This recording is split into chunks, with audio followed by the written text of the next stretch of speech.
Sharing the screen.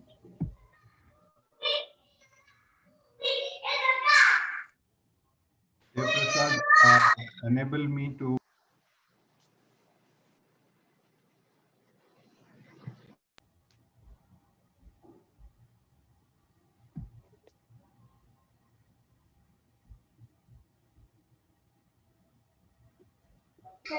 Galaxy मध्ये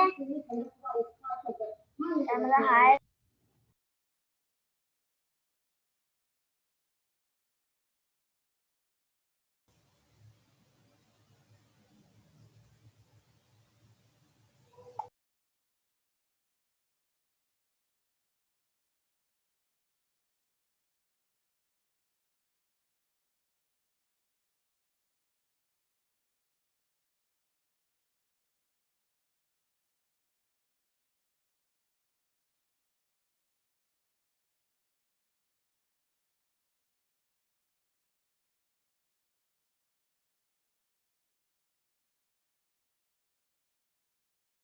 voice ಇಲ್ಲ sir, ನಿಮ್ದು ವಾಯ್ಸ್ ಇಲ್ಲ.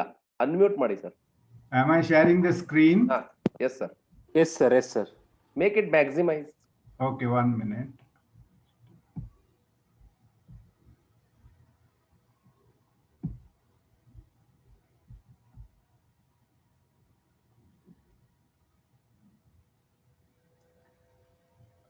Good evening, everyone. So hard cataract is often faced by all the cataract surgeons, and it is hard to manage because of the bulkiness of the cataract and the hardness of the nucleus and associated shallow AC and poor endothelial health, and also sometimes the small rigid pupil. So to the beginning of the, sorry,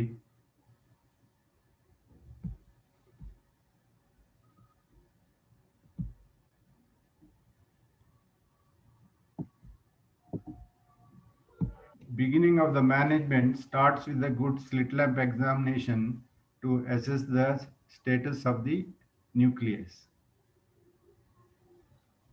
And we have to master the technique of nuclear mobilization from the capsular bag into the anterior chamber. So I depend on this bimanual technique where an iris repositor and a dialer is used to rotate the nucleus out. Here you see a hard cataract being mobilized out of the bag in a bimanual technique. But sometimes you may face with a smaller people. Still, you can use the same bimanual technique to get the nucleus out. And the iris repositor supports the iris while the dialer is rotating the nucleus out. Otherwise, the iris tends to follow the nucleus, and the nucleus refuses to come out of the small pupil. And repeated entry chamber formation with visco is very essential so that the nucleus does not touch the endothelium. Here, it just keeps rotating. In such cases, you may have to catch it with either cystitome or the Sinskey hook and then dial it out. So we have two options of delivering the nucleus, that is by modifying the tunnel or by modifying the nucleus. My choice is I modify the nucleus by phacosection. So I use this Vectis and the dialer. After suspending the nucleus in the anterior chamber, Vectis goes just beyond the center of the nucleus and it is held steady while the dialer scores over the nucleus until it hits the Vectis. And Vectis is withdrawn, and then as you are studying the nucleus with the other instrument, and we take the same repositor in the dialer to split the unsplit part of the nucleus. and reform the entry chamber and remove one piece at a time.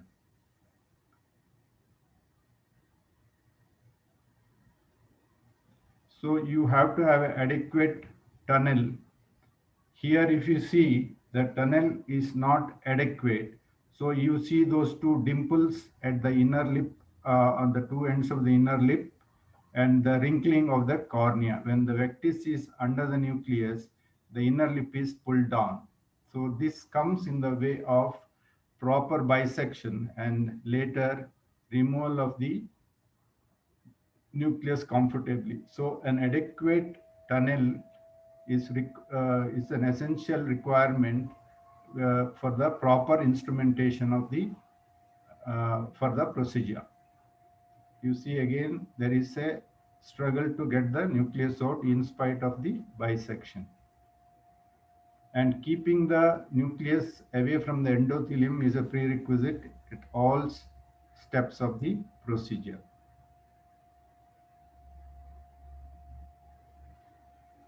Here again another hard nucleus, vectis and the dialer, and the dialer helps the vectis to go under the nucleus by tipping the edge of the nucleus. And here I decide to keep the vectis in place during the separation of the nucleus also. It is an option. You can either come out or you can keep the vectis in place and complete the bisection. The wound is adequate. We don't see those wrinkling and the dimpling. So it is very important. But as you see, the nucleus is slightly onto the left. Because of the other heminucleus, I am not able to bring it towards the center. So I can catch it even by the side of the nucleus so that I don't touch the endothelium with the dialer. So I managed to take out the nucleus. Ideally, you should take it out from the center of the tunnel so that the tunnel is not stretched or damaged, the inner lip particularly. Here is another hard nucleus wherein same tipping the nuclear edge to pass the vectis, but you see a slight wrinkling on the left side, so wound could have been slightly wider on the left side, but I get a good crack on the nucleus with the dialer. Sometimes it breaks like the chocolate kept in the fridge, it cracks. Whereas I support the nucleus with the cannula and take out the vectis, and now I have more space, create space both on the top and behind, and then I take the dialer and the repositor and split the as you are doing it, push the nucleus down a little bit so that it doesn't touch the endothelium. You align the one piece to the tunnel and then take it out with the same vectis and the dialer.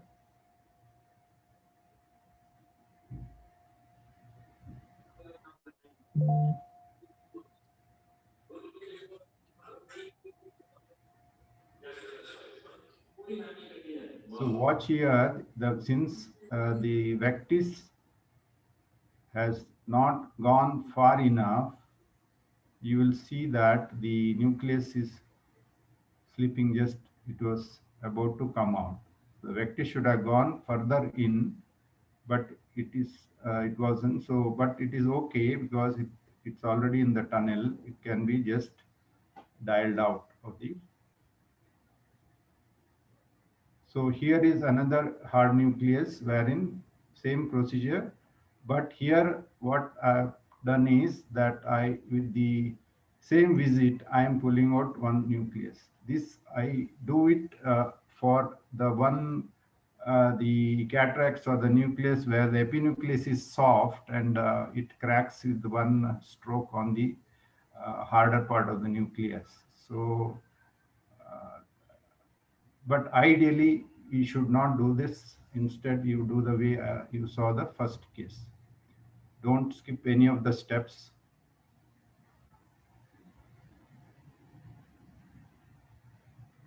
Here you see this is little like a softer chocolate. It is cutting fine, but it is not cracking. So I try to separate it with the same repositor and the dialer, but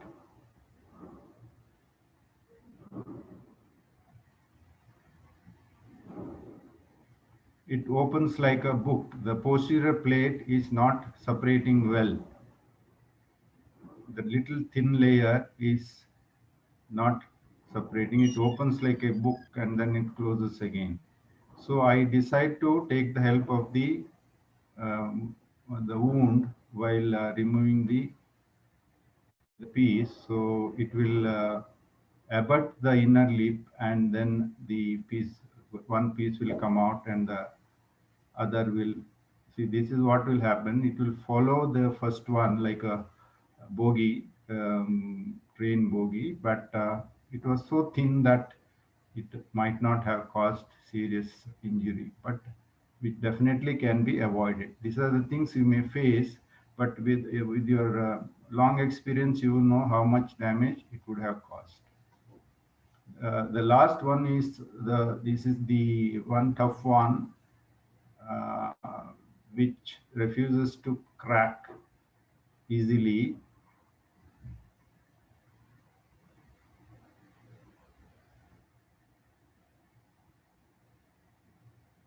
So I have to go with the two instruments to split it. Even when I do that, it is not, the split is not going right up to the other end. So other end is still not separated. So he again creates space. You can safely rotate the nucleus and make the other end come towards the tunnel. Keep the distance from the endothelium,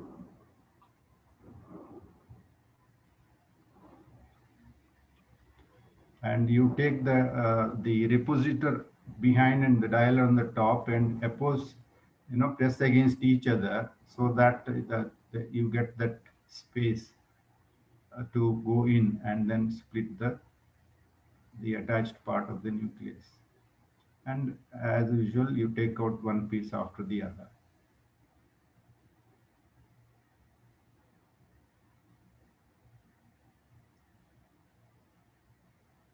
You can always use the side of the broken nucleus to push it down rather than taking the dialer over the nucleus to avoid touching the endothelium. Thank you very much.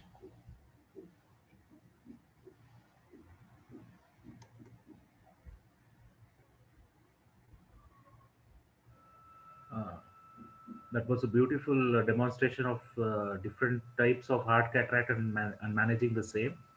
I request the discussant, Dr. Sheetal ma'am and Dr. Preeti, to take over the discussion. Thank you, Shetty sir. That was a beautiful demonstration, and the videos were excellent.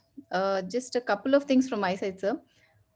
For a beginner surgeon, would you rather advise them to start off with making a larger tunnel for their cases with hard cataract, and after a certain level of experience and finesse of surgery, then they try bisecting the nucleus in the AC?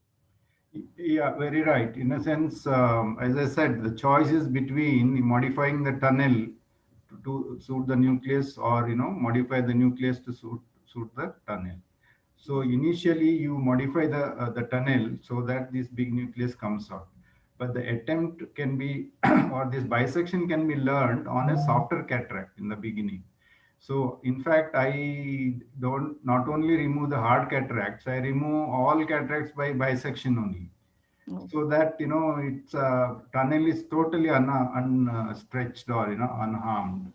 So with the soft epinucleus, the firm nucleus, that grade 2 and 3 are very ideal for trying the bisection. And once you that get the hang of it, they study vectis under the nucleus and bisecting with few strokes, which can be slowly brought to or transferred to the harder cataracts. You are very right. To start with, definitely should do the modification of the tunnel. So they should preferably make a little posterior tunnel in order to accommodate a larger in such cases Here, than the regular tunnel. if you follow the architecture of the tunnel the way I do, you have no problem, because you continue to do the same, the smile inner opening, which can go right up to 8 millimeter also, without compromising on with the inner lip and the wall. And anyway, this anti-smile will again extend up to it. So you'll have a long pillar and a roomy tunnel. So I recommend that, because no, it doesn't compromise the strength of the tunnel. Because of its width, we may have to put a radial suture in the center to avoid any accidental opening of the tunnel. Strength is not compromised. So Sir, I actually wanted to mention, when I put the suture, I put a little tighter suture so that the astigmatism is on the minus side. So when we release the suture, maybe after 2 months so, then it goes towards zero. If you put a loose suture and if the astigmatism is on the plus side, when you remove the suture, it further increases the astigmatism. Sir, I'd seen a very interesting video by Dr. Pradeep Mohanta. I have never tried it myself. He makes two tunnels. He makes two frown tunnels joining in the center in order to make a larger tunnel, and he just puts a suture in the center between the two tunnels. He calls it a double tunnel SICS for heart cataracts. I just chanced upon that video. I don't know how it works, but according to him, you can make a much wider tunnel with that technique. No, as I said, making a wider tunnel is not a problem, as long as you follow this biconcave kind of thing. Any size can be done. So for bisection, do you use a normal dialer, or using a chopper is easier to bisect it? Well, anything sharp can, with the long thing, could be avoided, because it may touch the endothelium. Because in fact, if you use a cystitome, what we use for capsulotomy, it cracks beautifully.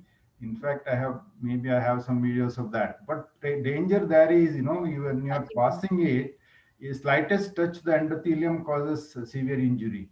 So that way, dialer is preferable, and the bend need not be too big. It's a normal dialer, but maybe little, stout, meaning may not be very thin. Particularly you saw some of the cataracts as brown as chocolate color. You require to have little firm stroke over it, and when it is passing the middle of the nucleus, apply little more pressure, so that there is a cracking effect, not just the section by section. It literally cracks, and in that gap you can pass this dialer and further accentuate the same crack. That's why one time it was called as phaco-fracture rather than a phaco-section. So have you tried the snare also, sir, between these two? Now I just got that. I would definitely come back when I try that. So, but when as I see it, when the nucleus, after coming out of the bag, if it is filling the whole anterior chamber, any technique will be difficult, because we have to face it. Let it be phaco or SSCS of snare or bisection, there is hardly any room. So we have to accept that. And snare also may, give the same problem. How will we go to the edge of the nucleus to bring it onto this thing, the nucleus? But it's worth a try. I saw Deepak trying, his first time he was successful. So I think it's worth a try. My only apprehension, when you bring it over the nucleus, if the AC shallows and all, this can cause, as I was telling about the cystitome, this maybe causing some severe injury to the endothelium. That has to be avoided. Sir, and does this also work in a little like a PACG case where the anterior chamber is already shallow? Yeah. Would you still try the bisection in those cases? Does it have enough room for doing it? Well, that's why, after seeing in the slit lamp, we take a call.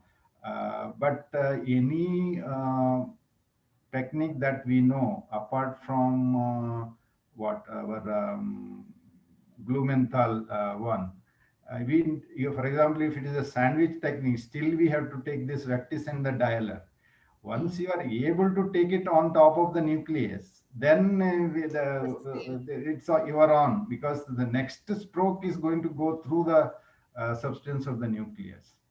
So otherwise, what other option is there? Maybe visco expression kind of procedure we may have to try.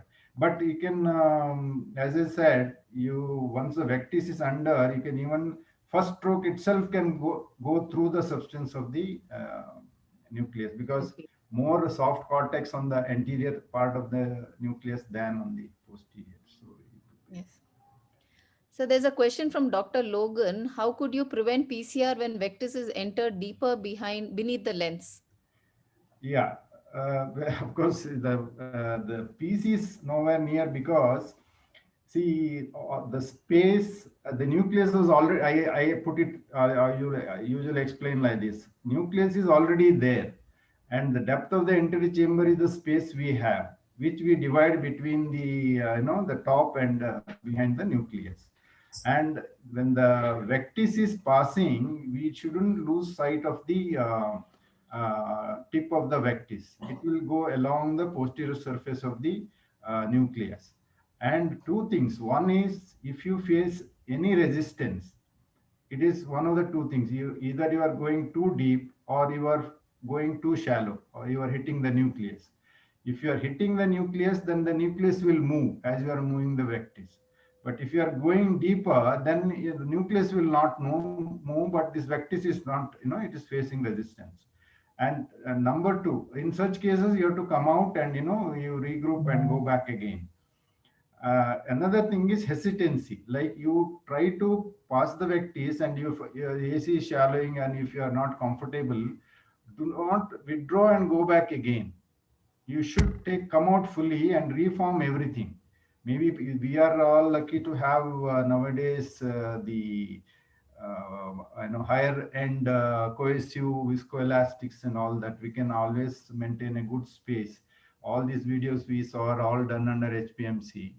So you will be able to keep the PCI. PC will not come, because our nucleus is on the iris. There is after that there is an anterior capsule, and then there is the gap filled by the visco, and then comes the PC. So it will be far away from the vectis. Catching iris is more possible than touching the PC. So finally, sir, these hard cataracts are usually associated with zonular weakness and a very thin PC. So some tips on cortical wash in these cases, because the PC is extremely thin in most of these cases. Yeah. So the rexis as such, we have managed to make it as big as possible, because this hard nucleus has to come out of the bag. So that makes it slightly easy for us to handle the cortex, because these cortex are attached at the equator and to the anterior capsule. It is free from the posterior capsule. Most important thing I always say is to catch the anterior cortex, rather, which is attached to the anterior capsule. That's what I know Chetan mentioned about the head of the snake. That's what I used to describe. Catch the head of the snake, and and do not pull radially. You detach it from the equator, to little side to side movement. Once you get that knuckle kind of cortex, which is attached to the equator, once you see that, you are fine, because after that it is not attached to the posterior capsule. So side to side movement is important, and very important to keep an eye on the edge of the rexis. When you are pulling this cortex, if the edge of the rexis moves, that means you are in trouble. That means the separation has not happened. So that is my tangential this thing. And number two, don't take a big chunk to catch. You remove a smaller bit. So once you start from one edge. A part of it is removed, and catch another small part. Like that, you start from one end and finish at the other. Thank you, sir.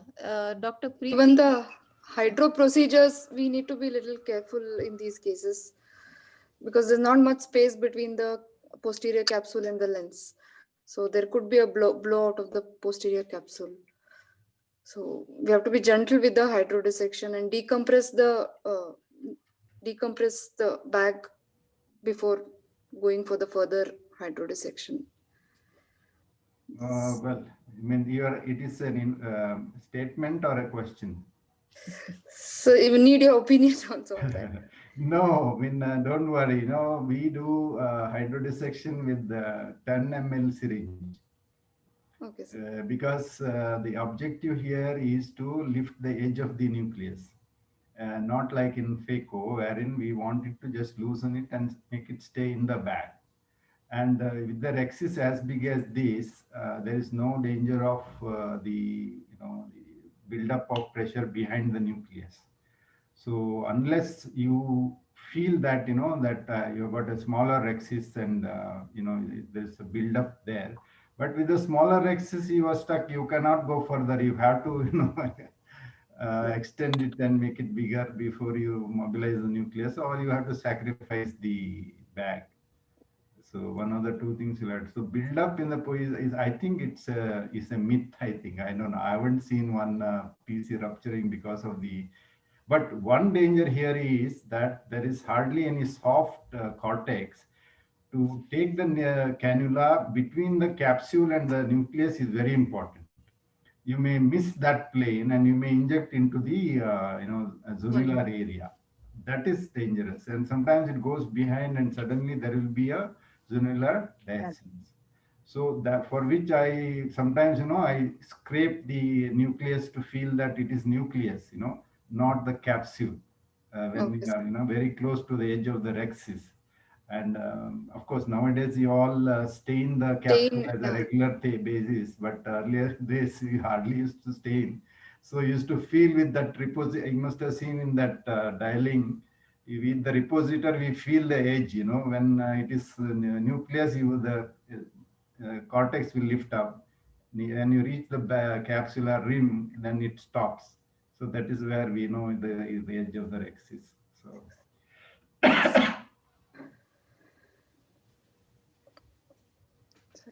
So over to the next discussion, next video for Dr. Deepak Megur, sir.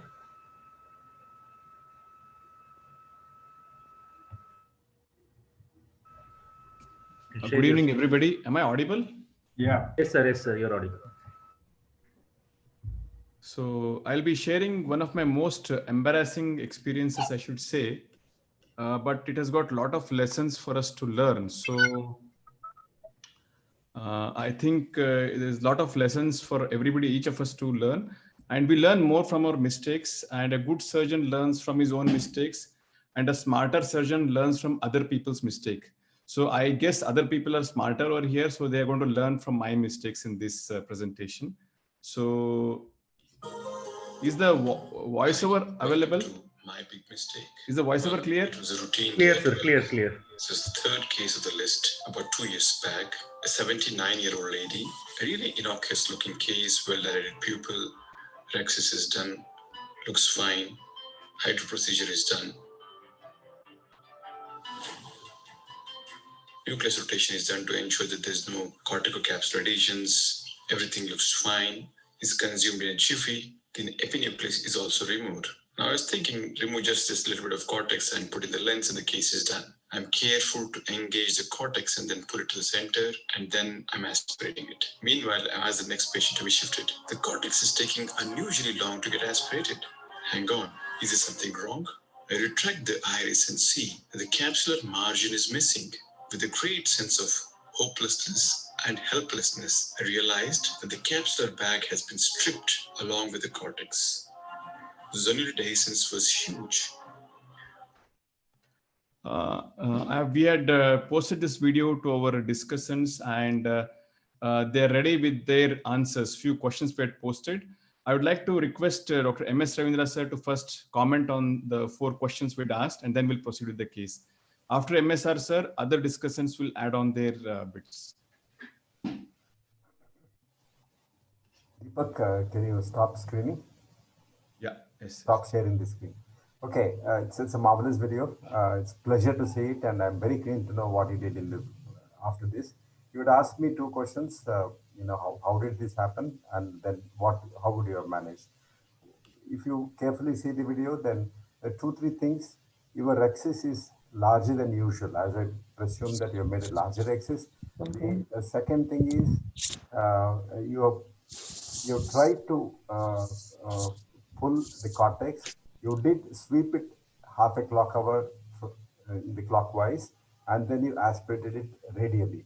I mean, there I would have, and before that, I could see you lifted it up. I could see the tip of the aspirating cannula tenting the iris up, and you tented the iris up, and there is a possibility of catching the anterior capsule, especially the pupil has narrowed down, and you are not seeing the AC, the rexis margin. So these are the conditions wherein accidentally could have caught the capsule, and the port of the probe has completely blocked by the capsule, and when you pulled it out, naturally it has pulled along with the capsular zonular dehiscence.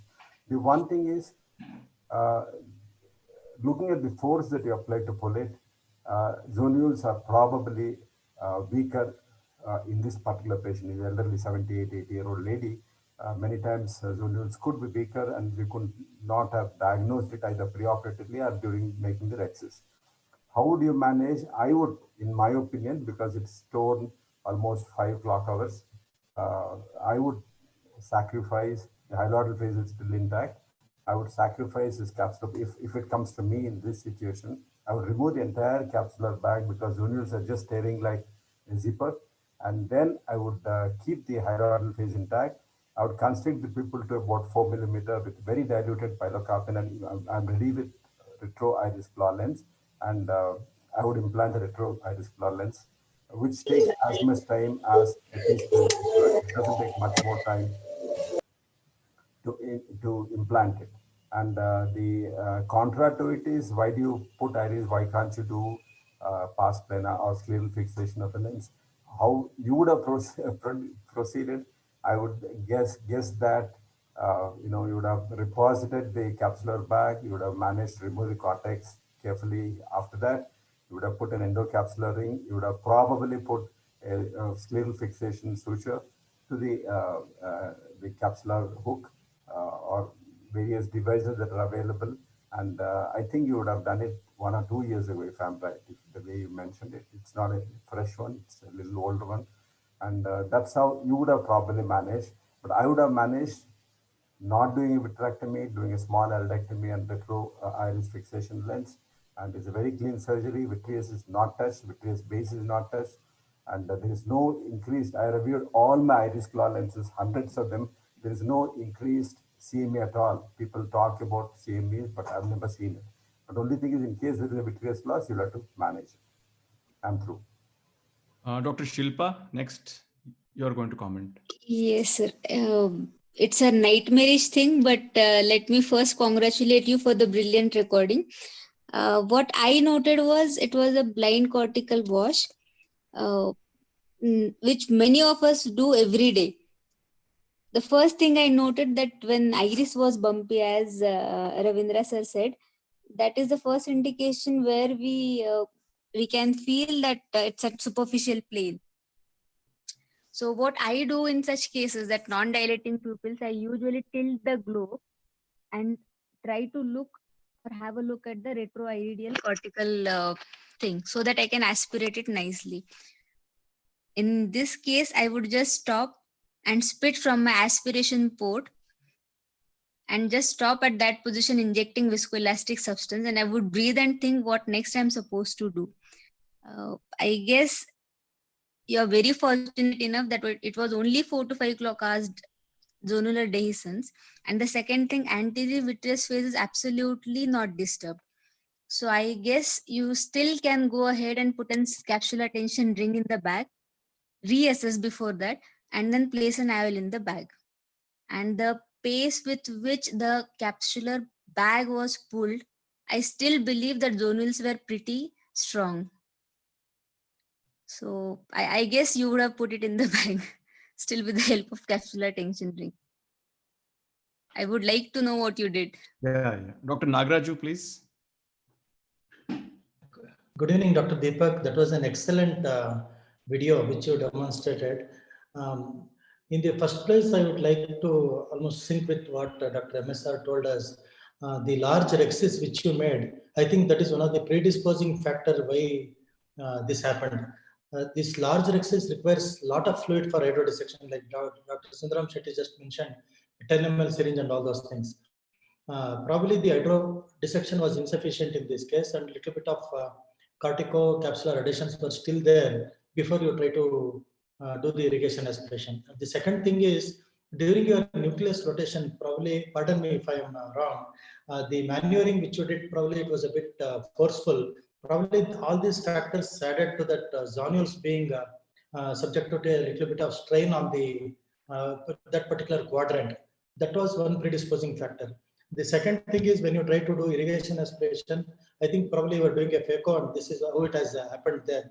You are using a bimanual irrigation aspiration board, and that actually what usually happens is, I usually prefer to do this irrigation aspiration with a Simcoe bulb. With a Simcoe bulb, that advantage is you can just feel certain things. Of course, all of us know the posterior capsule cannot be felt at all, but you can just sometimes feel what you are catching with if you are using a Simcoe bulb rather than a bimanual aspiration. Probably that was one of the reasons why you caught the capsule and you just try to pull it. I pull it. Actually, once you pulled it at around 3 clock hours, with the Simcoe canal, I can usually recognize at that stage and you can stop it. But here you extended it to 5 clock hours. So these are the probable causes of zonular dehiscence in this case. That is what I feel. But how I would have managed this, what I would have done is, since the anterior airlock face is literally intact, I would have injected Visco, flattened out the capsule, and with the dry aspiration, I would try to remove as much as cortical matter as possible. Probably I would have gone in for a PMMA lens. I would have made a temporal scleral tunnel, put a PMMA lens, and do a 1-point fixation of the haptic on the nasal side. This is my approach. How you would have managed it, since it is a clear case of phaco which you are attempting to clear corneal phaco. I think you have put a CTR and you have either placed a hydrophobic lens or a 3-piece lens in the sulcus. Thank you. Thank you. Is Dr. Mallikarjun here? He was supposed to discuss, not got any communication from him. And Dr. Vishwanath Reddy, sir, I think he's also, is he there? No, sir. Actually, his father expired, sir. Oh, really? So, okay.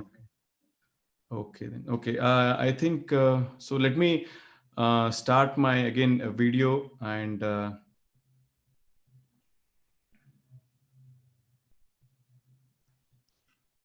had just paused it. I don't know where it went. Okay.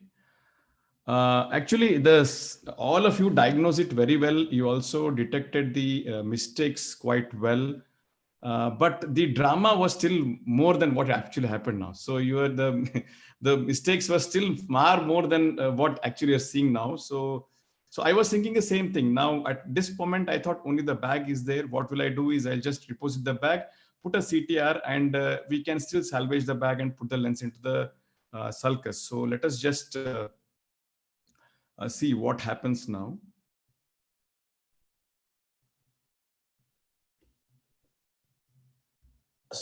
Thank you.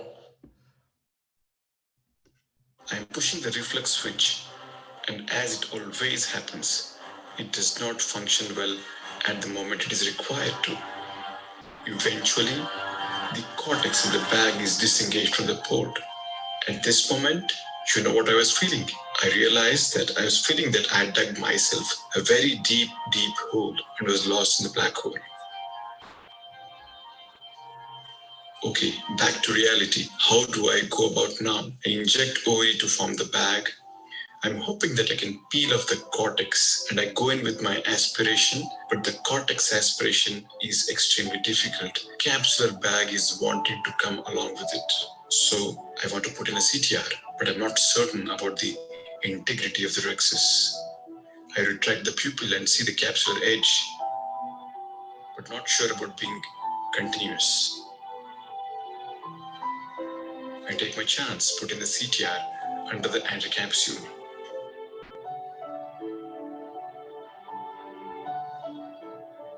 I thought the job was done. I was relieved momentarily. I thought the bag is well supported. I continue cortex extraction. Throughout, I am maintaining the chamber equilibrium quite well. At this moment, I see this suspicious area in the posterior capsule. Well, I realize now that my worst fear is now a fact. By the time I aspirated the cortex, a large PC tear was staring at me.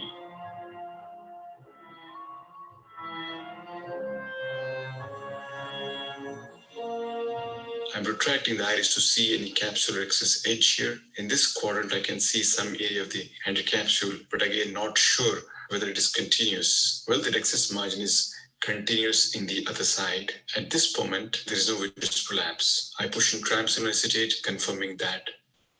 The tricot has gone behind the PC tear, but nothing is in front of it. I still go ahead and decide to perform a pass-pan antivitrectomy.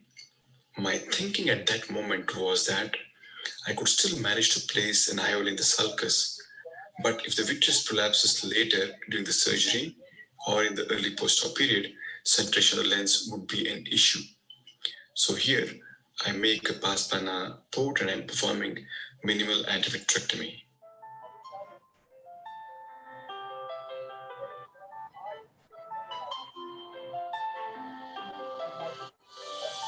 Once it's done, I create space under the iris with cohesive OVD. Inspect the anticapsular margins once more.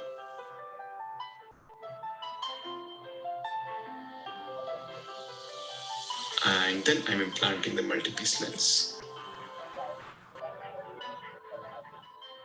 The lens is dialed in a plane which is above the anticapsule, and I'm ensuring that the haptics are in the area where the anticapsule integrity is maintained. One last time, I go in with my cutter behind the lens, remove the OVD.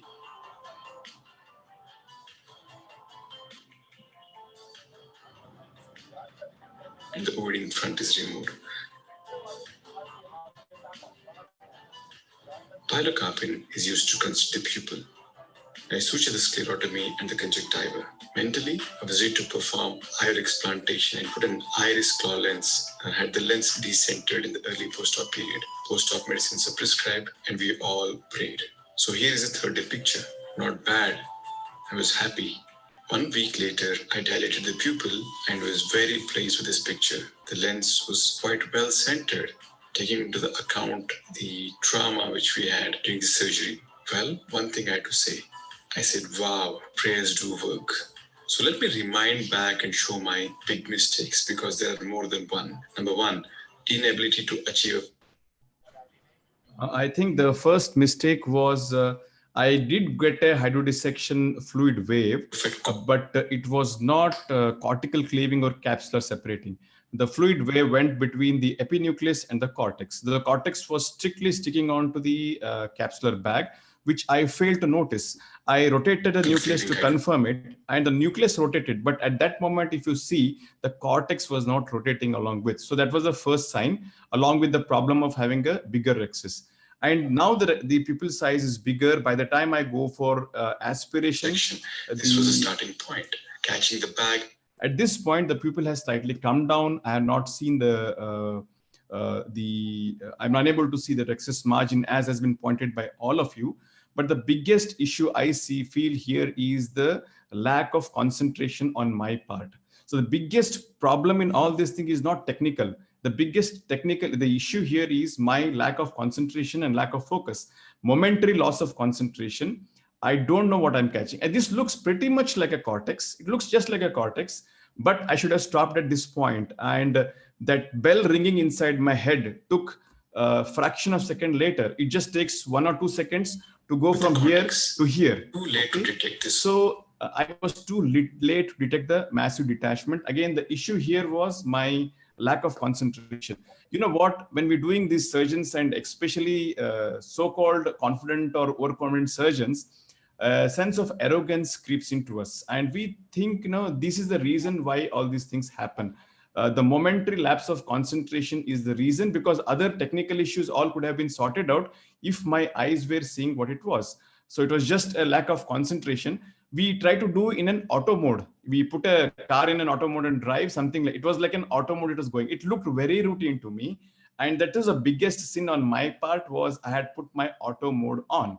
So until then, it was still on. So what happened was it required a jolt. Now I am woken up now. Now I'm woken up and the reflex is not working. If you're using a Simco, you just press it with your hand, the syringe, and it leaves. My foot switch, I was not able to disengage. And in that moment, what I do is I mechanically try to separate that. When I'm trying to mechanically separate that, it has caused a nick in the anterior capsule. That should not have been done. I should have waited for some more time and tried to find the reflex, such as something like that, or put in a viscoelastic to push it away passively rather than trying to mechanically disengage. I don't know whether it could have worked, but the reason why the capsule tore and the PC didn't happen, because the discontinuity of the rhexis was lost, because reflex was not working. I'm trying to mechanically separate it. So this was an issue here. Manually, probably causing the nick in the anticapsule, which then extended onto the posterior capsule. Inserting the CTR. Well, this was tricky. I'm not sure whether I could have done without it. But what are the reason why CTR was debatable? I was pretty sure that the cortex could not be aspirated without supporting the bag, because the bag was coming along with the cortex. So I needed to support it somehow. But there was a 50% chance that the continuity had broken. Okay.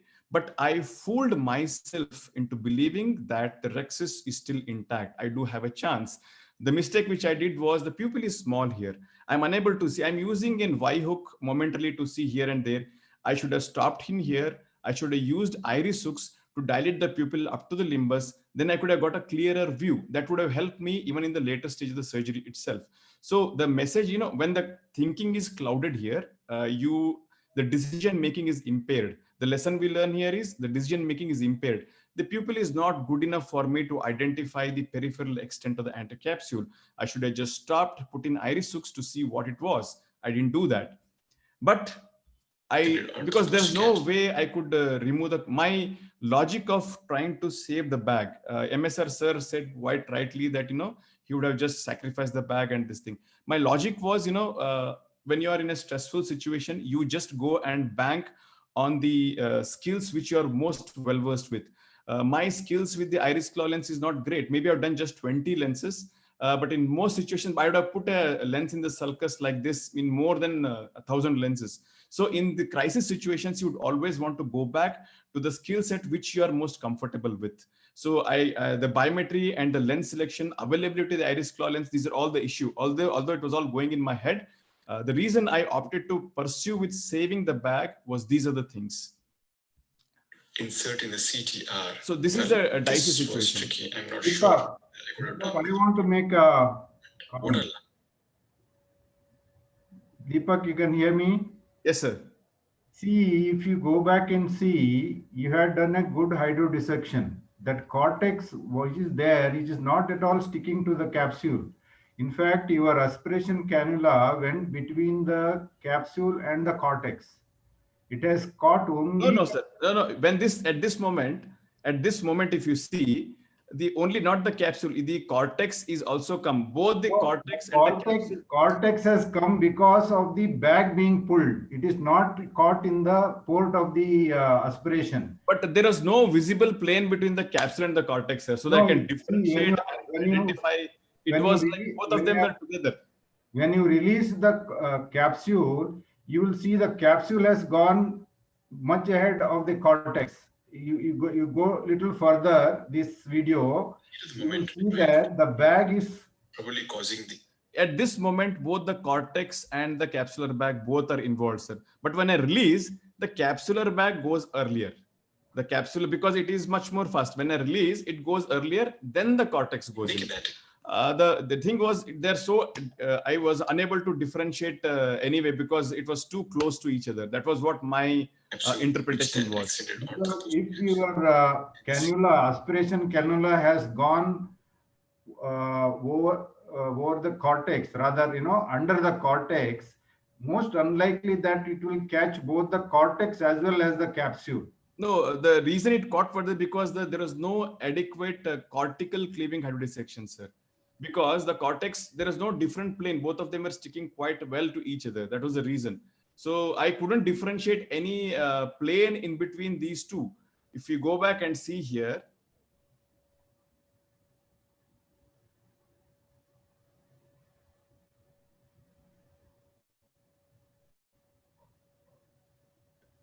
so if you go back and see at this point, I am not able to see anything. You actually can see the edge of the rhexis. You are purely catching the rhexis. Yeah, but I am not able to see the cortex. Exactly. That's Yeah, why I'm able to see the cortex. it is very difficult to catch the capsule through the cortex. You have directly have caught the capsule. You did not catch the cortex. See that you can actually There is see no- the edge of the rhexis there. Okay, sir. Maybe that is the point, but I don't think anyway I could have done anything better because there is no visualization of the cortex here because everything is homogeneous. There is no clue that where is the cortex, where is the capsule. There's absolutely no, everything looks homogeneous here. There's absolutely no clue for me to identify where is the cortex here. So there is no way I can do it. It is a blind procedure. I had just go and catch it. The only chance I had was I needed to be slow here. When I came it here, it should have stopped. That is what a mistake which probably it was too late for me to diagnose. So let me Excuse me, sir. continue. Just let me continue and finish, and then we'll have discussion. Excuse me, sir. Just finish. Let me finish, and then we'll have discussion. Okay. From this situation, I hung in. I didn't give up. Thought of multiple options. I was very slow and patient. It took almost 80 minutes to complete the surgery. Technically, I thought choosing to perform pars plana antivitrectomy served me well. It helped me to prevent the extension of the posterior capsule tear, although it was quite big to begin with. And I was committed for IOL exchange if the need arises. To conclude. Yes, sir. Now we can have discussion. Excuse me, sir. Yeah. What are the chances of posterior dislocation of CTR because there is a PC tear?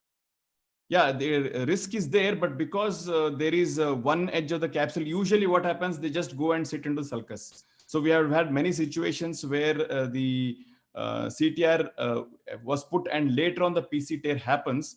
And usually in my experience, I haven't had the experience where the CTR has got dislocated. So usually they just go and sit in because there is some amount of rhexis, the capsular integrity is there, but theoretically the risk of dislocation does exist.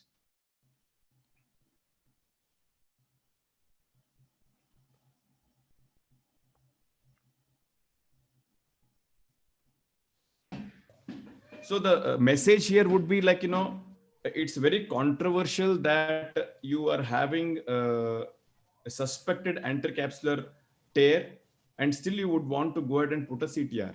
Actually, it is a very controversial thing.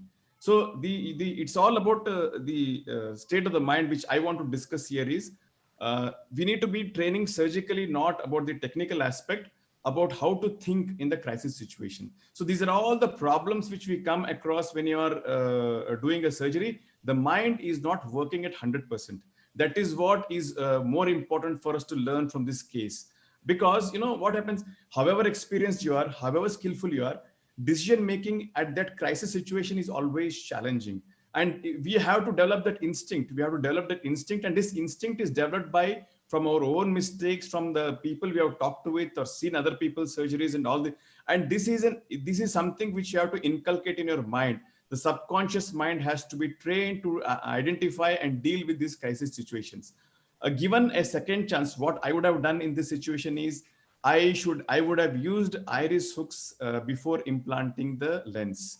The lens used to go very well because the vitreous is not there, it's not disturbing. I had enough posterior capsular support and anterocapsular support for the lens to safely go into the sulcus. So not an issue at all for me. But in that moment, I did not realize that there was an easy weapon for me to see well.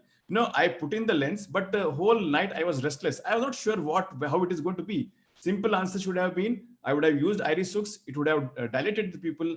I could have been much more confident in securing the lens in the right plane. I was extremely lucky that it went into the right place and nothing happened. But given a second chance, I would have done this. Even if everything, all steps would remain the same. In the last step before implanting the lens, I would have expanded the pupil using iris hooks. And then I'm trying to do with the Y hooks. See, Y hook gives you a momentary look actually, it's not a constant exposure which you get. So iris hooks are a great device to use in these situations. So you forget about the another 8 cases which are remaining in the list. You have to be focused on what is required here. And actually, I woke up after 5 minutes, and after I was sleeping until the zonal divergence happens. And then you woke up. Then you woke up and your mind to kick in and start thinking. It takes another few times. So this is one of the lessons we need to learn. Surgery is not about hands. I think it's more about the mind, and you need to learn to apply the right thing at the right time. So this is all comes with lot of introspection and also constant learning. Yeah, I think Deepak, I would like to congratulate you on achieving an excellent. How is the patient doing? Yeah, she's fine, sir. She's 2-year-old now, 2 years. She's doing fine. Fine. The only thing is, a couple of things is, the questions that I'm going to ask you is, why pilocarpine at the end of surgery? Pilocarpine increases the inflammation. I would have rather put, if you've done a vitrectomy, I would put a drop of homotropin, because at the end of surgery, it's one eye. Nothing is going to herniate from one place to another place. Pressure all along from front to back is same pressure, and that will not change during post-operative period, number one. Number two, your iris hooks is a great, amazing concept. The third is nuclear rotation. If you go back and show the nuclear rotation is one-handed nuclear rotation you did. That is, as Dr. Nagaraju pointed out, can be bimanual. I keep telling the center of nucleus has to be in the center of the pupil all along. If you rotate it one hand, you don't see how much of pull and push you're going to go through. You can show that part, nuclear rotation. You can share that. And I would have certainly avoided a pars plana vitrectomy in this patient. If the vitreous herniated after putting a 3-piece lens, it wouldn't have happened at all in this patient. And this becomes an unnecessary step. This is my feedback on the video. And the biggest comment that I would like to tell is, it's impossible to keep 100% attention throughout in one's career.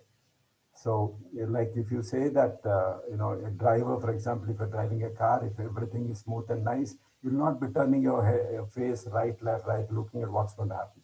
So there is no need to feel bad about it, that, you lighten your consciousness or focusing.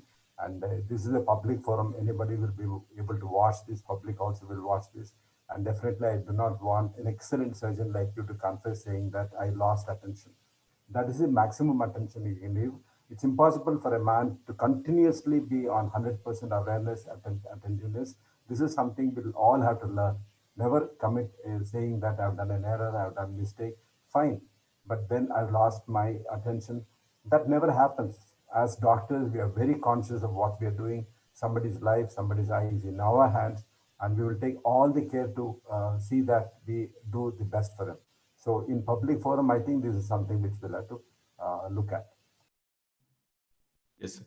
The first question is regarding pilocarpine. It's whenever I do vitrectomy, although I do use triamcinolone acetate, it's just a habit for me to check whether I'm not missing any vitreous strand which is coming out from here and there. So that's the reason why I use the pilocarpine.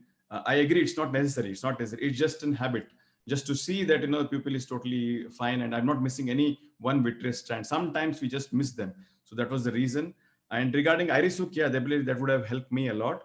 Regarding the nucleus rotation, again, this is something which I do routinely for most of my cases, sir. I just show you. Can you just allow me to screen share? Yeah, you can share now.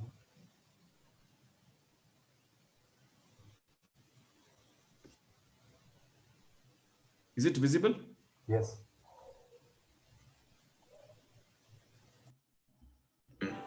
Looks fine. Hydro procedure is done. You can faintly see a fluid glow. We can't see it now. You can't see it now? No, it has started screen sharing, but we don't see the screen. Okay, Are you seeing my desktop now? No. Okay, I'll redo it again.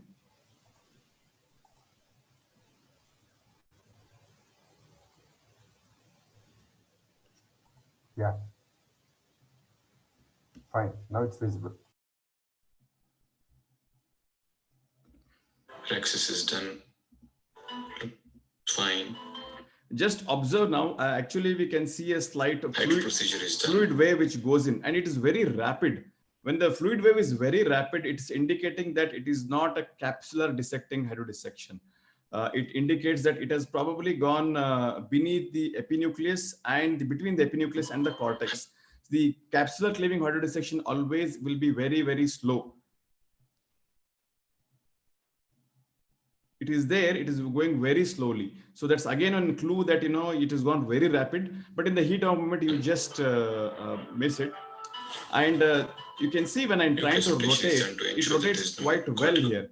But the thing is, none of the cortex is rotating, the nucleus and the epinucleus is rotating. Everything looks fine. And it did not look ominous, sir. Actually, this is what I do in most of my cases. It was just looking routine. So maybe that was my point of things like, you know. There were the first two rotations, you see a lot of lateral movements of the nucleus. This is what I would personally like to avoid. The later part, after first two, then you try to rotate it, and that was rotating beautifully. See, there are two kinds of rotation that you've done. Once you did that and then did this, that is probably pulling. I mean, in a normal case, nothing will happen. But if the zonules are weak, these are the steps that we can, you know, control ourselves so that, you know, like a steering, I call it as a steering rod, you know, rotation. So ensure bimanual rotation is very good, but even in single hand, probably it's possible to do. Hydrodissection point is a very good point.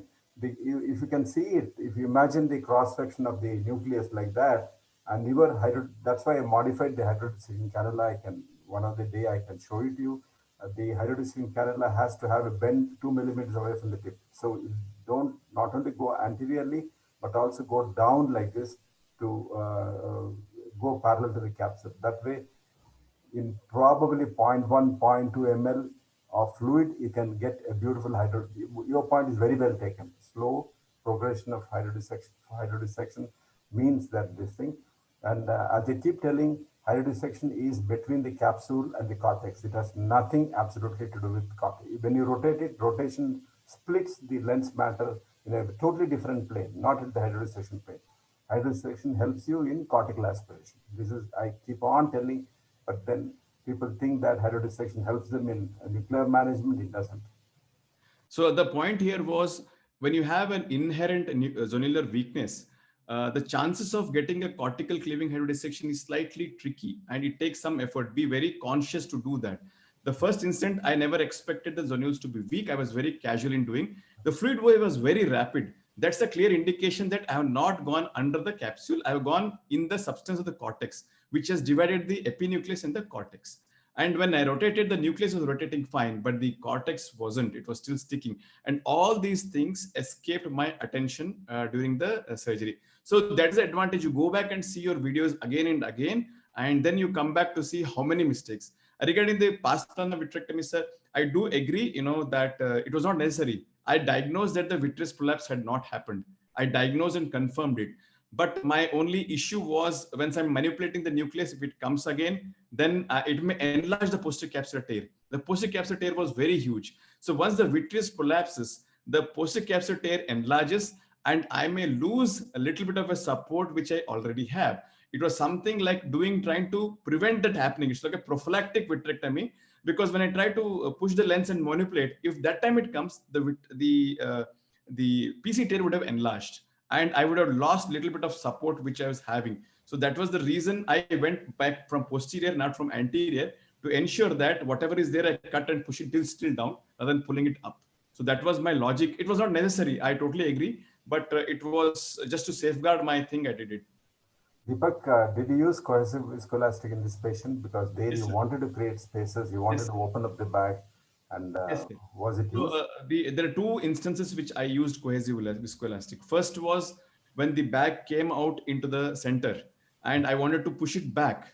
And that was the time I used cohesive viscoelastic. Second thing, after doing vitrectomy before placing the lens, I wanted to create a space between the intercapsular rim and the iris. Again, HPMC won't work in this situation. By the time you go, everything gets shallowed and the haptic enters into the PC or the PC tear into the vitreous. So you have to maintain the space until the haptic is negotiated under the iris. So that is where your cohesive viscoelastic comes into play. So you had a cohesive, you could have created a space so that the vitreous doesn't herniate, and yet you wanted to do a vitrectomy. So how do you support those logics? In the case where, if I had not done a vitrectomy or something, if I'm worried about vitreous prolapse and wanted to put a barrier, then maybe a dispersive OVD would have been a better choice in that aspect. But in this case, because I was confident that the vitreous was quite bad, so I just went ahead and used cohesive. But important to know that, you need to remove these viscoelastic. Otherwise, secondary glaucoma is a big issue in the immediate post-op period. So don't hesitate to go behind the lens through a vitrector and then remove everything. Otherwise, the next day is going to be an issue. Do you expect a pressure hike in this patient post-operatively, especially because you wouldn't have cleared the visco completely?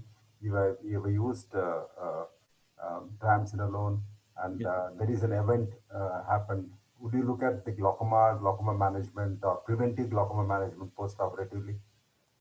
Because vitrectomy is done, sir, usually the pressure doesn't immediately raise because vitrectomy is done. The volume is now actually reduced initially. But the next day, from next day onwards, the pressure can hike because if you're left any viscoelastic. So it's important that we always monitor the IOP from day one, always. So if you 6 hours later, I do monitor the IOP after 6 hours after the surgery. And the next day, when overnight they come up again. I usually don't give acetazolamide after SABLE if I do a vitrectomy, unless and I have felt that, a lot of viscoelastic is left behind, I'm unable to remove. But in this case, I had done a thorough, visco removal. So I was quite confident about that aspect. So anyway, the next day, the pressure, if it was high, would always start on drops. I think there are two questions on the this thing. One is Dr. Ravi asked, will irrigation from anterior and vitrectomy from PP increase rent size? The rent size increases because of 2 or 3 issues. If you're very careful in monitoring your bottle height, and if your bottle height is quite low when you're introducing your irrigation and your cutter, and the cutter probe is placed below the posterior capsular edge, if the positioning of your the vitrector is below the level of the posterior capsule, if you use that, it won't increase. But the problem is you have to be constantly monitoring your irrigation pressure. You know what? You would have already put viscoelastic. The eyeball is already, the chamber is formed. And then your original bottle chamber height, bottle height was 90 centimeters. If you go in just like that, it is just going to rupture everything and then nothing will be there. You would have enlarged. So the most common mistake everybody does while managing posterior capsular tear is not knowing how to monitor the bottle height. See, it's all about maintaining the chamber. When I say maintain the chamber, it includes never suddenly increase the chamber depth, not suddenly shallow the chamber depth. Both are quintessential to maintain the size of the tear which you already have. So the tear can enlarge if there is a sudden infusion pressure. So your bottle height is 90 centimeters, you go in and suddenly it is nothing you've done actually, just go in and it just opens up. And now the vitreous collapses out. And next reason why it can come out, you have maintained the bottle height very well, but if you have kept the vitrector probe anteriorly, very anteriorly, once the initial vitreous around the antechamber is cleared, then you keep cutting and sucking. What happens? The vitreous which is behind the posterior capsule also comes forward. Once it comes forward, it then starts to enlarge the PC. So the two important critical aspects one has to take care of it. So you can achieve doing vitrectomy through the anterior route as well, provided you take care of these 2 important points: height of the bottle and where you kept the cutter. Dr. Megur, till how much claw cover zonula dialysis one can use CTR? I think Dr. Ayush Sangole has asked this question. I think it should be not more than 3 to 4 hours in a pre-existing zonular dehiscence. It won't support. But in iatrogenic cases like this, where it has just happened momentarily, the CTR we have seen that it supports even to a larger extent, maybe 5 to 6 clock hours. The reason is the rest of the zonules are quite healthy. But the same cannot be said if there is a pre-existing inherent zonular weakness, as in case of a pseudoexfoliation. Diffuse zonulopathy, and on that you have still more than 4 clock hours, it won't be sufficient to support it. Two questions, Dr. Deepak. One is Dr. Prasad asked, with cohesive visco there, is there a chance of burping and vitreous prolapse? Suddenly the whole thing comes up. And then second is, imagine the capsule had not torn in this patient. Only CTR would have served the purpose, or you would have fixed the CTR to the sclera? The second question first, if there was no PC tear, I would believe that the CTR alone would have could have supported it quite well. So I have had an experience in the past where they do support well. Regarding the second question, will cohesive viscoelastic, is there a chance of burping and vitreous prolapse? It is possibility in the plane at which you inject. See, if you're injecting cohesive viscoelastic just under the cornea, and are very careful in injecting the amount of which you're injecting, it's not going to happen. But if you're pointing the cannula at the posterior capsular tear and then injecting the cohesive viscoelastic, the PC tear is obviously going to enlarge and increase the pressure from behind, and more likely can induce vitreous prolapse. So where you place the cannula and how much you inject are going to decide whether the vitreous is going to have an impact or not. Yeah, I think everybody has been unmuted. All along we had muted everybody. If anybody wants to ask a question, they can come up and ask Dr. Deepak or Dr. Sundaram Shetty. You can open up your microphone and talk. Deepak sir, what about this light damage to the from the microscope to the retina if our surgery prolongs for an hour together? Yeah, that is true. It's possible. Theoretically, it is possible. Can't deny it. I think, but I don't know. I have not had many cases for really to confidently say that this moment of exposure is going to cause this damage. We don't know how to monitor it also. First of all, and we do OCT maculas always in all complicated cases. We do OCT maculas to check for CMEs and all those things. But I haven't come across very frequently the incidence of photo damage to the retina, I should say.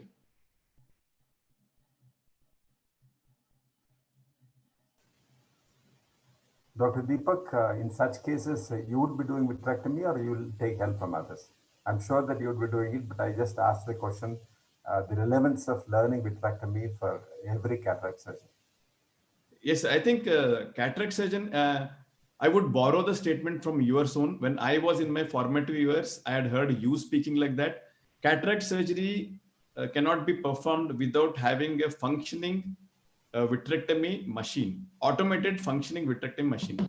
So how long it take for you to set up the machine in your setup? You ask for vitrectomy when the probe is ready for use. What is the time that you need? You have. I think it should not take me more than 4 minutes, sir. 4 minutes. So that's an amazing statement by Dr. Deepak. The moment you've decided to do vitrectomy, you have to sit there, ask for, I need a vitrectomy in few minutes. So it can be 3 minutes, it can be 4 minutes, everything should be there. Your foot pedal should be below your foot and your probe should be in your hand, irrigating line, whatever it is should be there. So every person who does a cataract today is immaterial of varies what kind of setup it is. I say that you have to learn 2-3 techniques. This video shows that vitrectomy is a part and parcel of cataract, anterior vitrectomy, and today pars plana vitrectomy is also very easy to learn. It's highly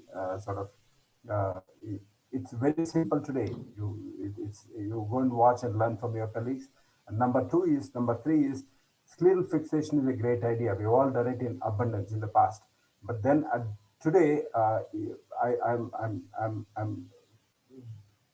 very confidently I say that the iris fixation lens, what is the weight of the lens? Lens weighs less than 0.1 gram, few milligrams actually. In air it's so much, in water it's even less, it's no weight at all. And iris is inserted all along 360 degrees. You see, scleral fixation fixes only 2 or 3 areas. You fix to the iris fixed to the scleral spur, 360 degrees or all around to the ciliary body. I'm sorry, it's fixed to the attached to the ciliary body all around. So there is no focal pull anywhere. So the weight point, few milligrams get distributed all over, and everybody has to learn retro iris fixation. It's very easy. It will make your life very simple, and you will have amazing results. You take my word for that. We're going to have a session on iris fixation lenses only, sir. Sure. And one Sir, on vitrectomy. Sir, I have a question. Sir, does the autoclaving blunt the vitrectomy cutting? So it's like, Usually we do ETO. We ETO all the vitrectomy cutters, but there is few vitrectors are available for autoclaving as well. But as expected, the efficiency goes down after 2-3 autoclaves. So you need to have a stock of minimum 6 vitrectomy cutters ready with you anytime, because you have 2 autoclaved are there, and you know what, when you require them, they don't function. So you always want to have a fresh sterile one ready. It always happens because you can't waste time there. So always, as sir telling, the dictum would be, you shouldn't do a cataract surgery if your vitrectomy set is not ready. right, sir. Thank you, sir. Sir, I have a question. From the video, I felt that inadvertent hydro delineation does happen in a lot of cases. You don't get the perfect hydro cleaving, hydro dissection. I felt the way it came, there probably was some inherent weakness in the zonules for it to have come so easily. Yeah, it was obvious. It was very obvious. It was there. But I considered it was my failure not to diagnose it early or to stop it a little bit early, rather than pulling it at least up to half the pupil. That was what one message I'd like to give. Deepak does not do errors. Kindly do not keep telling that it's my error, my error. No, please don't do that. Okay, sorry, Deepak will not do errors. It's a part of the surgery. As you say rightly, you have said many times, somebody who do not have complications have not done surgery. That's your statement. Sir, could intracameral epitret worked in this case, like for you to have more visualization? I did try that, Priti. That was all done. That was all done there. Okay. And that was what ultimately it was left with. Okay. So how did you keep the direction of your haptics in the end? Because this side, not only was the rent there, the anterior capsule also was not intact. So did you keep it 90 degrees to that? There is no, I was not able to see where is 90 degrees, frankly speaking. Half of the PC was there, and only that side of the anterior capsule was able to visualize. And a little bit of extra, maybe about 45 degrees of the anterior capsule, and half of the PC was missing, actually speaking. So I had not used iris hooks. So it was my mental marking, which I am assuming that this is there and this is where the support is there, I have put. So Almighty has been very kind to me. I was lucky, I should say, in this case.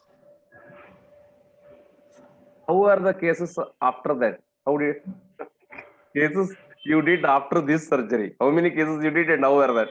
No, actually they were very fine. They were, the batsman always gets out after century. So once he has got out now in the pavilion, if you go and see, no, I will never get out. You'll be awake now. So that moment which is there, that has happened. All of them will be all right. So usually with this happen when you have done a very tough case and you have finished a VIP case or something. And these are some of the reasons why MSRF sir will scold me again not to use the term, but these are where, sometimes there is a momentary lack of that thing. We relax. Relax, probably. And that is a thing it usually happens when a batsman hits century, more chance of him getting out. That's the time, That's the time when that you have to just kick yourself up and say, okay, now there's a famous dialogue from a film, picture abhi baki hai mere dost. So never, leave it until everything is over. Until the speculum has come out, you can see, I've had complications during side port hydration also. So I've had every possible complication in cataract surgery except expulsive hemorrhage until now, touch wood. But this is one of the most, I feel this is the most, case which keeps me grounded. Whenever I feel I've done a very good case, I make it a point to go and see this case once at least and realize that, okay, hang on. These are the cases which put your feet down to earth again.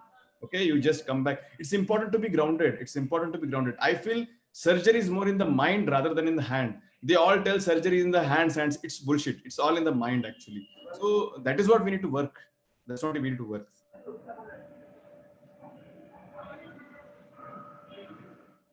Any of the participants would like to comment anything?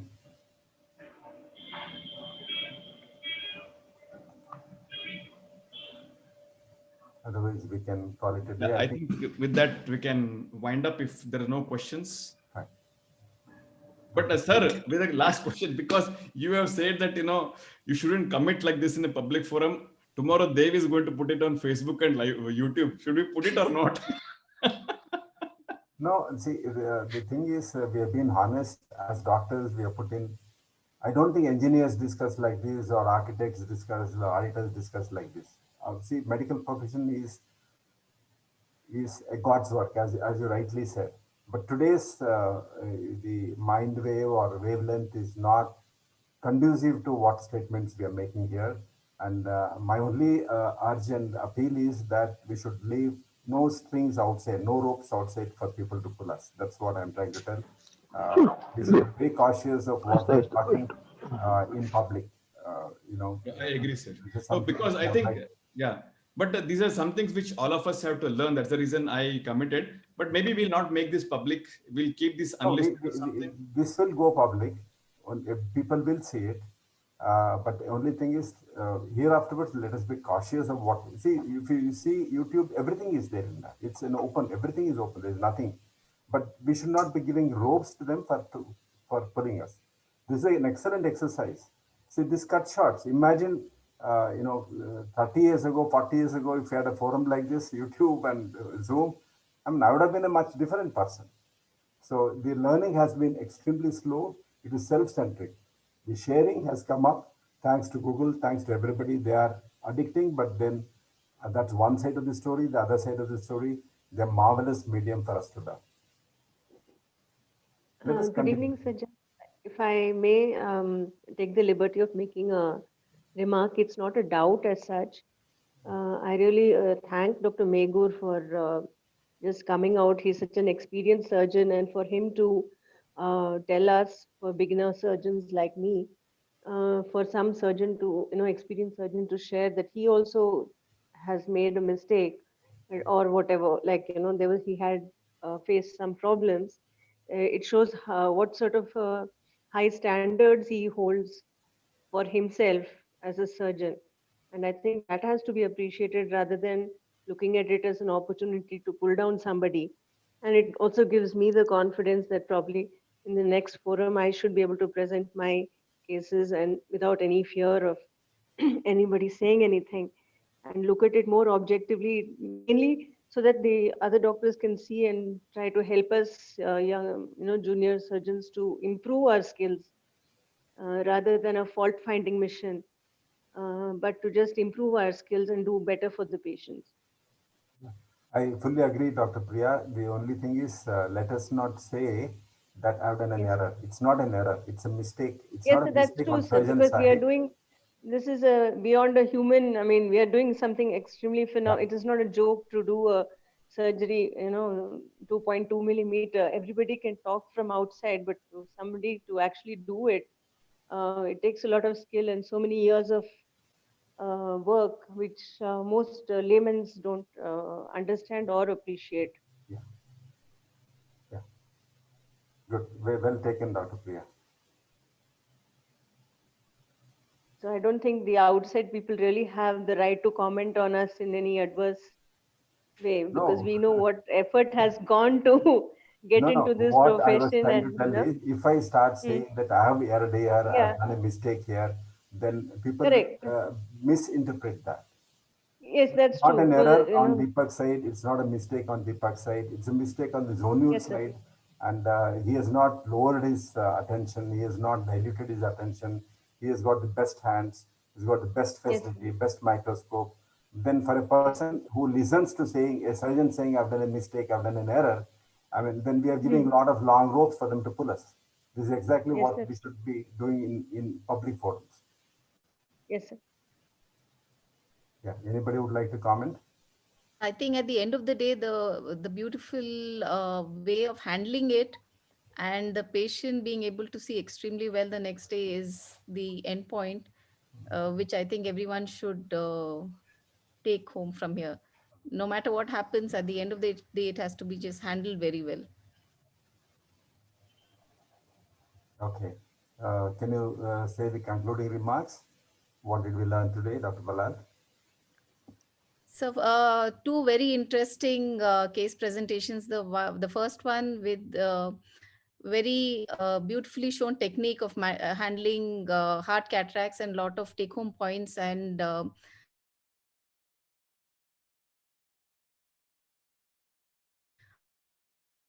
which we all should be very grateful for. And the case, of course, can go in any way, we all know. But the way it was handled so well is what I found most remarkable about the case. So, yeah. Thank you. Thank you, Sundaram Shetty sir and Deepak sir. It will be very nice if one of the participants can say a few words at the end, so it'll motivate us to keep it active. So we have committed to Thursday evening, and it's so much of labor is there, so much of preparations are there. If few words are said, what they exactly expect from this forum, I'll be very grateful at the end. Then after that, we'll conclude. Anybody would like to volunteer? Sir, actually, today was my grandfather's demise, sir. Just on 7:30, we had cremated and I come. And I didn't wanted to miss this session, so I attended. And Dr. Krishna Reddy's father has expired, so he could not attend. But a lot of learning from this session, so I didn't wanted to miss it. And a lot of learnings. Thank you. I will pray on behalf of everybody that the two souls will rest in the defeat of God. No, sir.